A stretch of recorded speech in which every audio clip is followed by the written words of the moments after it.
It is the Pastor's Heart and Dominic Steele, and the number of missionaries is down. We asked the tough question today, have we lost focus on global mission? For mission to go forward, churches need to have strong relationships with distant mission partners. That'll aid the gospel globally, and it will help our local mission work. There's a new survey out on 204 churches on how we all think about mission, what is our responsibility, our capacity, and what is the opportunity that mission presents.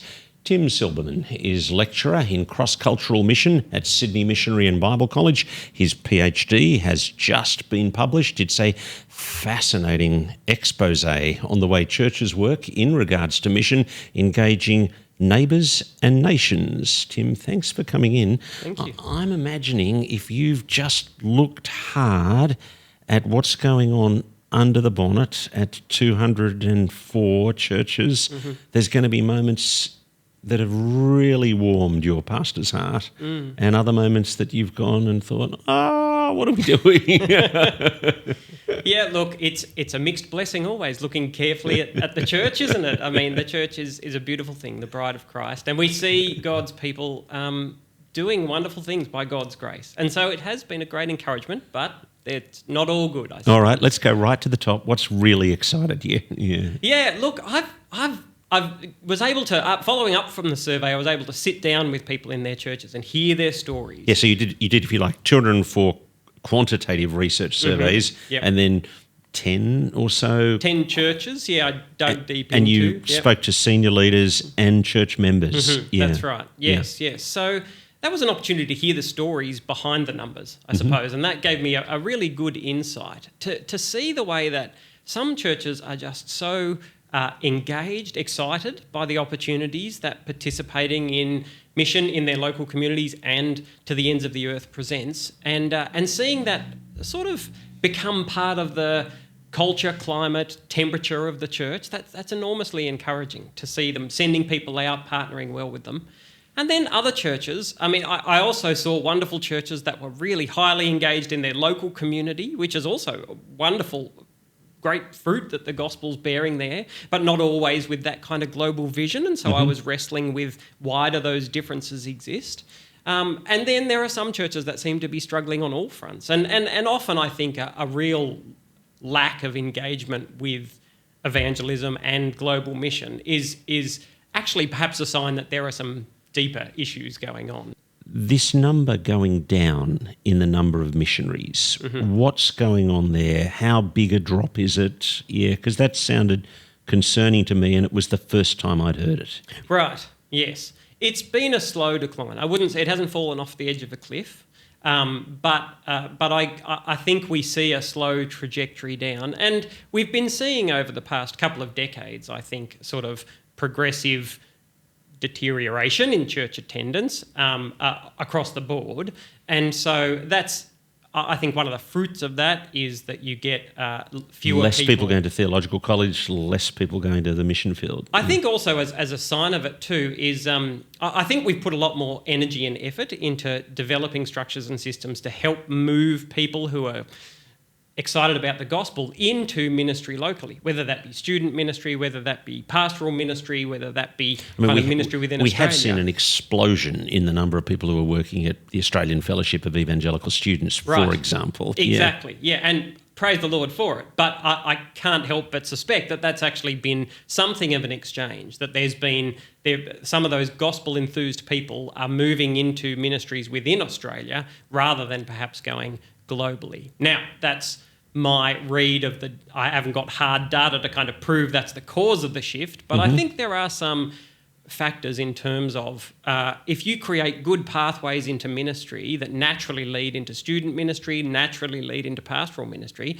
then I think you get more people following those pathways. And I don't think we have the same pathways that lead people into global cross-cultural ministry. And so a consequence of that is that we just see fewer people taking up that call, I suppose. Yeah. I suppose the people who are the heroes in that are now overseas, right. So they're not taught. That's right. And I think modelling's a huge part of it, isn't it? Into leading into ministry in all sorts of forms. And so if you haven't got that clear vision of what it looks like to be engaging in cross-cultural ministry, to going into unengaged contexts, then it's hard to imagine yourself doing that.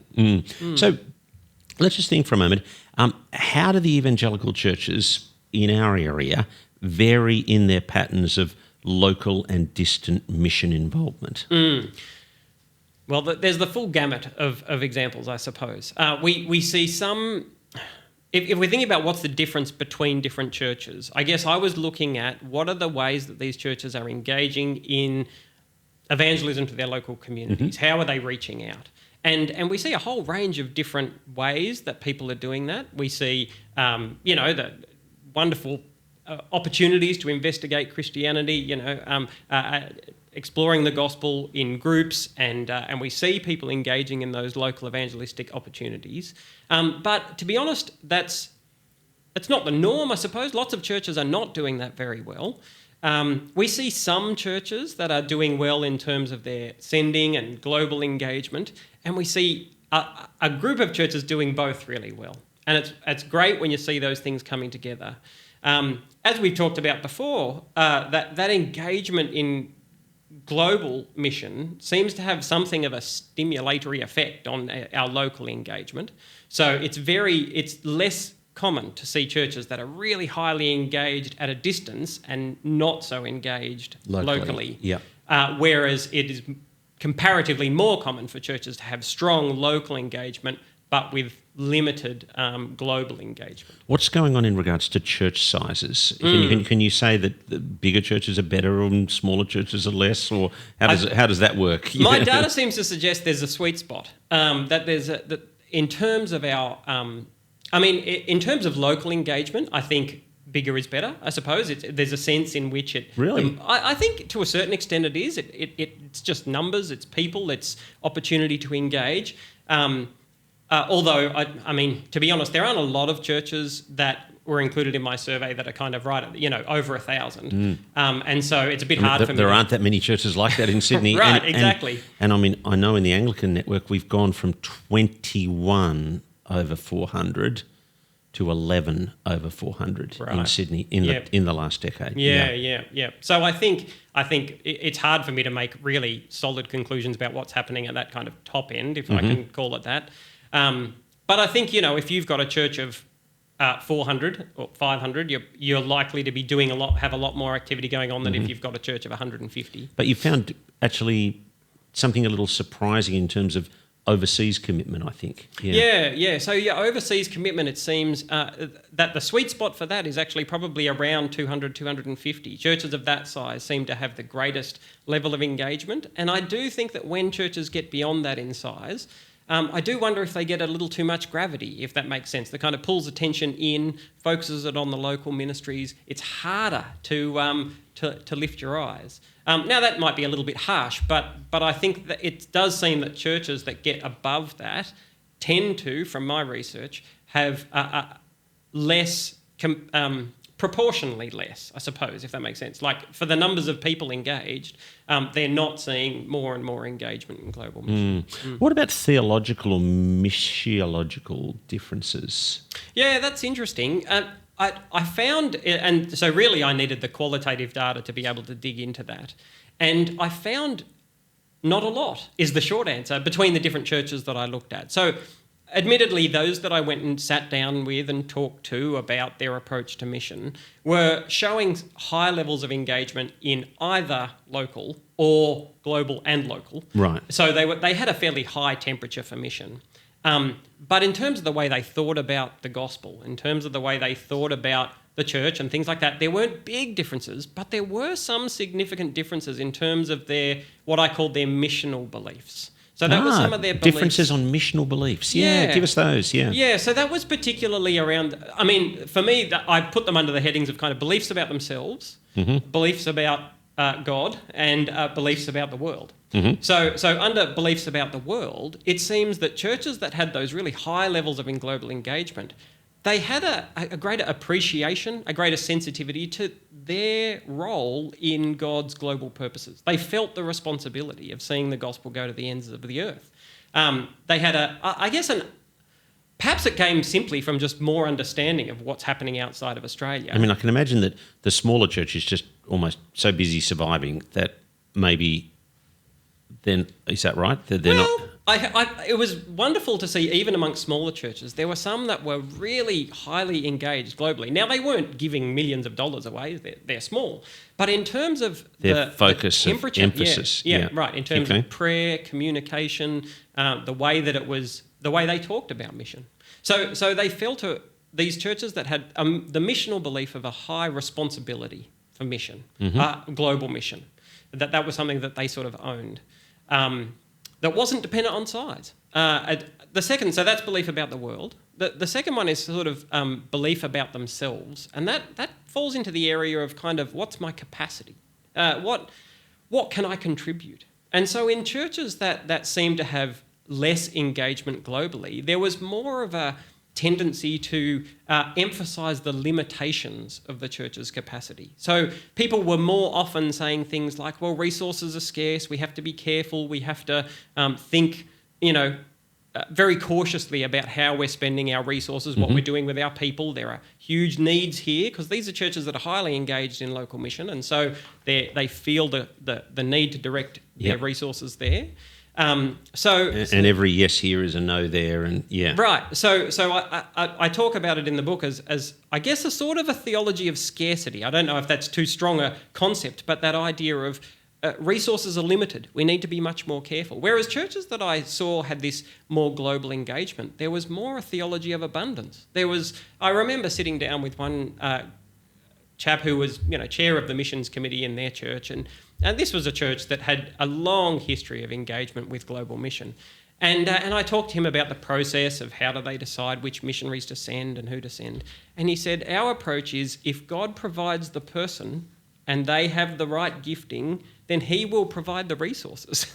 we see, and they've seen God enable them to be sending people out and supporting them generously. So there's kind of this just a belief in God's abundant provision for participation in his global resources. Now, that doesn't always mean money, and I think we do naturally think about money, but it also means people. It means time, attention. It means a willingness to engage and pray and feel invested in somebody's relationship. So that was the second one, understanding about themselves. And then also a shift in our understanding about God.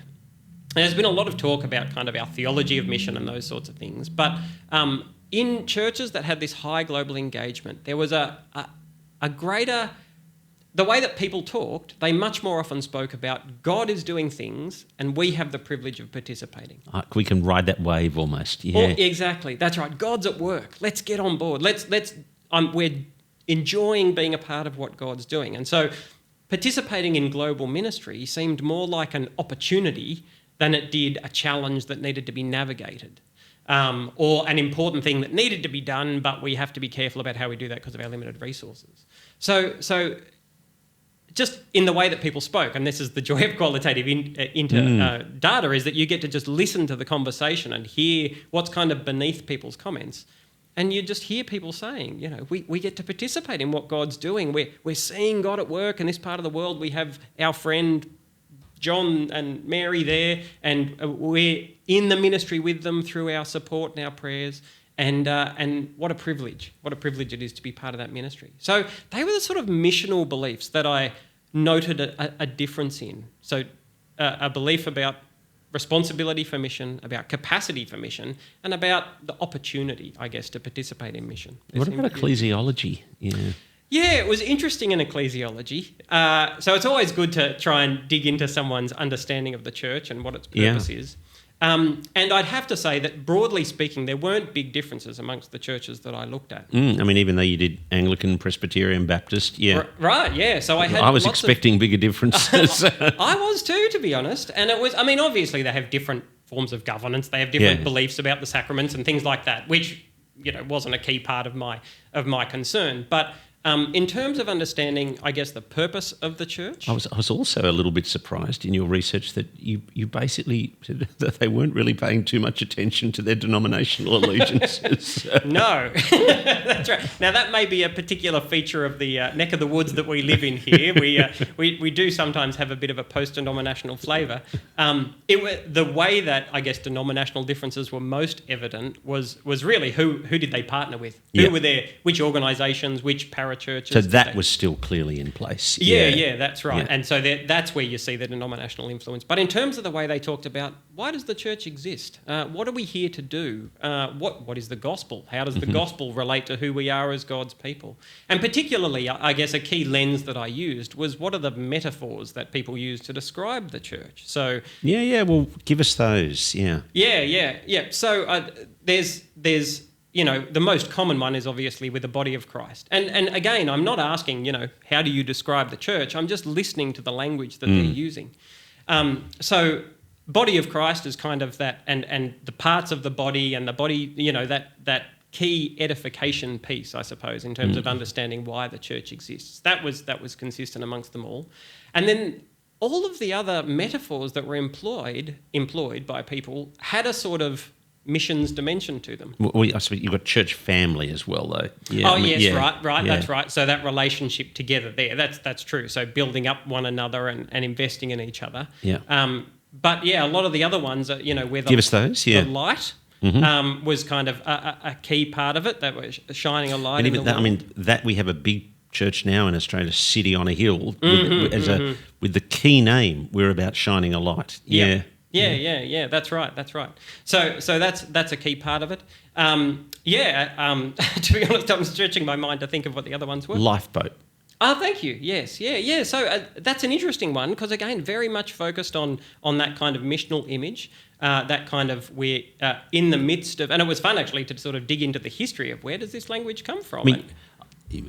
I heard it from Andrew Hurd, but you quoted D.L. Moody. Right, that's where it seems to have actually had its birth from. Yeah, Tell us that story. Yeah, so, I mean, D.L. Moody had a great evangelist. Well, actually, some people listening won't even know who Andrew Hurd or D.L. Moody are. So. Right, I mean, D.L. Moody, Andrew Hurd, well, you can look at other Pastors' Hearts episodes if you want to know who he is. D.L. He's Moody been a regular guest, evangelist and preacher, and led to the Moody Bible Institute, of course, in the US, but had a real focus on proclaiming the gospel and seeing people went in. And so he spoke about the church is we are in a sea of lost people, and so we as the church have a responsibility to pull people in so that they might be saved. It's a beautiful image. I don't think he was taking it from Scripture explicitly. If that makes sense. It's not... I mean, there's all sorts of church... as you look back through church history, you see all sorts of ways that the church has been thought of as a boat. In fact, even the shape of traditional churches was reflected on the shape of a boat.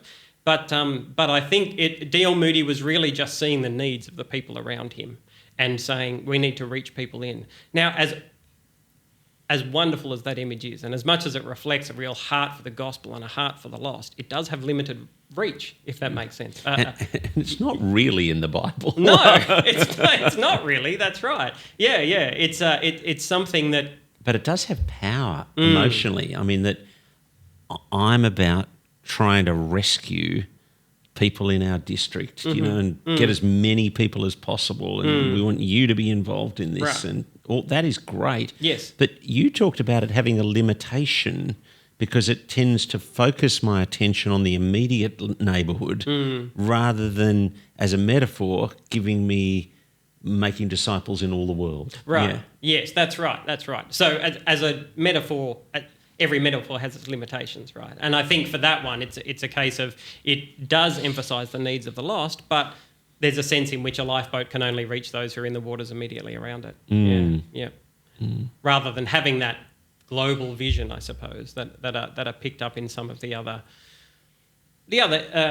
language and imagery that people use around the church. One of the lines you helped me think through is actually sometimes our church's missional emphasis isn't actually due to a theological conviction or any of those things. It's actually just due to what's relationally become available. Yeah. Do you want to speak to that? Absolutely. I think that's probably... And, I mean, my research was... I guess you'd say it was social research, right? I was looking at what are the human levers that God is using to bring about his purposes. And I was trying to attend to their theology. But what I saw was the power of these kind of social influences in shaping the way that people actually engage. And that people often tend to follow in the footsteps of those models that they see around them and engage in the relationships that they have access to, and that naturally kind of shapes the way that they engage in the world. So, I mean, I see it all the time at Sydney Missionary Bible College where I teach. We have lots of people come and who are passionate about global mission. And then as I see them head out, it's like, what are the things that motivate them? Well, often it's about relational links that they formed with different people that provide the natural, opportunities to go forward. Now, that's not always the case. Whatever the strategic reason might be to go there, I've got a friend who's over there. Right. Now, praise the Lord, there are some people that are happy to throw that aside, but and sometimes it's they have connections with those models who have gone to the most needy, strategic places, whatever, and that's been key influence. But I think as learning beings, as we are as humans, we are very drawn to the concrete rather than the abstract. And so as while we'll have a conviction about the needs of the lost, the needs for the gospel to go out, the needs to see churches planted in every community, when we see that in concrete forms, when we see people doing that, then that's what helps us to go, I can do that. I want to be a part of that. That excites me. Or I see an opportunity there that I have the capacity to participate in. And that happens at the local end as much as it does people heading out. Yeah. I want to drill into this chapter of yours, participatory, delegatory and bifurcated missions. What did you mean by that? Look, one of the things that you have to do when you write a PhD is you have confuse me. come up with some new terms. No, so what I was trying to... So they're categories that I developed that I saw coming out of the data. Really, I was trying to explain these different approaches to engaging locally and engaging at a distance. So I basically saw this matrix of churches, that there are churches who show different levels of participation in their local mission. So they're low levels of participation, rather than low levels, what I saw more often was that they're kind of like, local mission's important, but someone else can do it. So they've got delegating it to others. So it's like, local mission's really important. We're going to delegate it to the SRE teachers in our schools. We're going to delegate it to the people doing prison ministry. We're going to delegate it to Mission Australia or to Anglicare or to an organisation out there. Whereas other churches are much more like, this is something that we're engaged in. We're participating. We own it. It's something that we're doing. Even if we're doing it through our partners, it's our mission. And so that dynamic works both in their local engagement and in their global engagement. Is it something that we're doing it, or is it something that we're kind of delegating to someone else to do? Did you feel like the different mission organisations had different cultures on that issue? On that issue, yes. Because I do. Yes. I mean, one of the missionary organisations we engage in, their people are always talking to us about you own us, and the other one, it feels much more like they own them, and we're just kind of along as for the ride. Definitely, yeah. And that's interesting if you look into the history of kind of mission organisations over the last century. So this is, something that we've seen is the way that mission organisations, a lot of them kind of came out of frustration with the church, not participating, not sending people out. They sort of became independent entities. Especially after the Second World War, we saw this proliferation of mission organisations that were sort of like, well, the church isn't doing it, so we better. But as we got into the 1980s, particularly into the 1990s, we actually saw a shift in the way mission organisations were thinking about it and realising, actually, we have to honour the role that local churches have. And so mission agencies started talking about themselves as agencies rather than organisations, where an organisation will take you in and use you to do something. An agency will help you to do something. They'll be your agent. So a mission agency is kind of an agent to the church to help them do mission.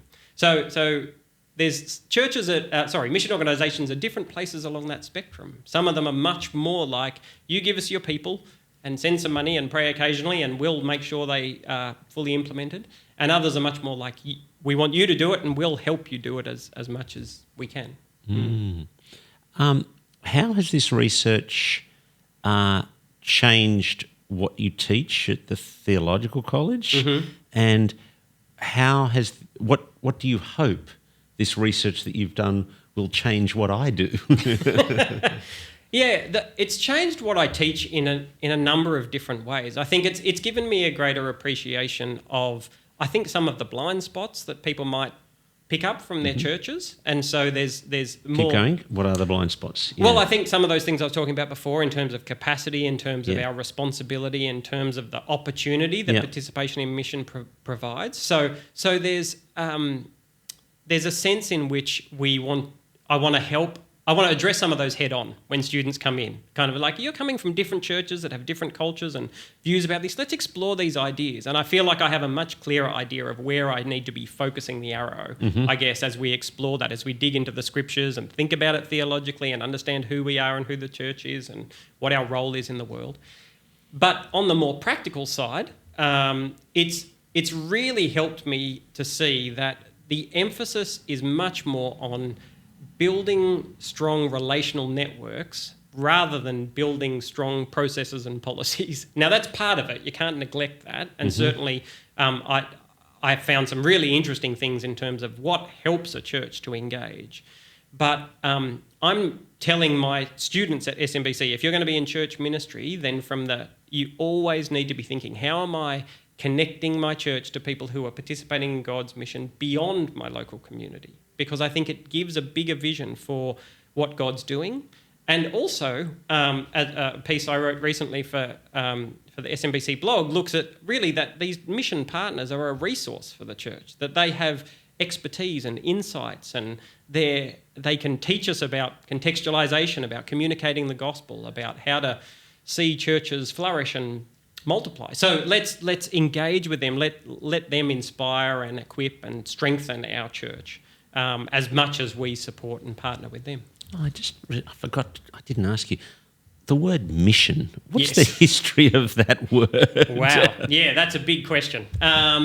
Look, the word mission, it comes from Latin. Missio, it was essentially, it literally means to send. It's really we've turned it into an English word, but it's actually the word apostle, apostolic.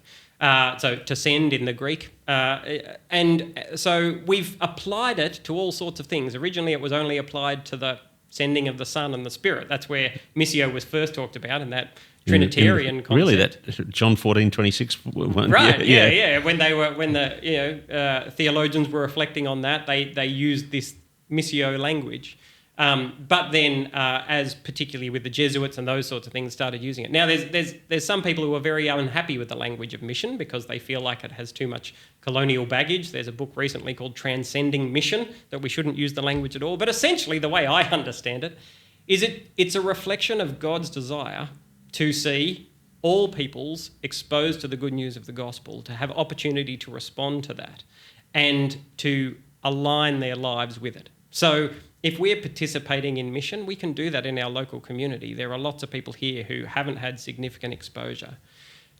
But I also have a firm conviction that when we look at the world as a whole, there's much greater need in other parts of the world. It was interesting at the Lausanne Congress recently, which I know you had a conversation about, but they talked there about the fact that if every single Christian spoke to everyone that they know about the gospel, there'd still be 3 billion people in the world who wouldn't hear the gospel.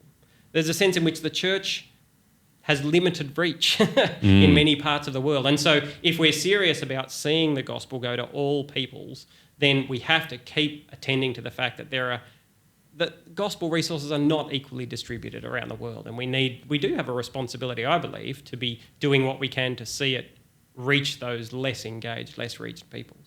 There's more to talk about. Absolutely. We'll look forward to getting you back. Sure. But Tim Silberman has been my guest. He's a lecturer in cross-cultural mission at Sydney Missionary and Bible College, and he's just finished his PhD, Engaging Neighbours and Nations, a fascinating expose on the way churches work in regards to mission. My name is Dominic Steele. You've been with us on The Pastor's Heart, and we'll look forward to your company next Tuesday afternoon.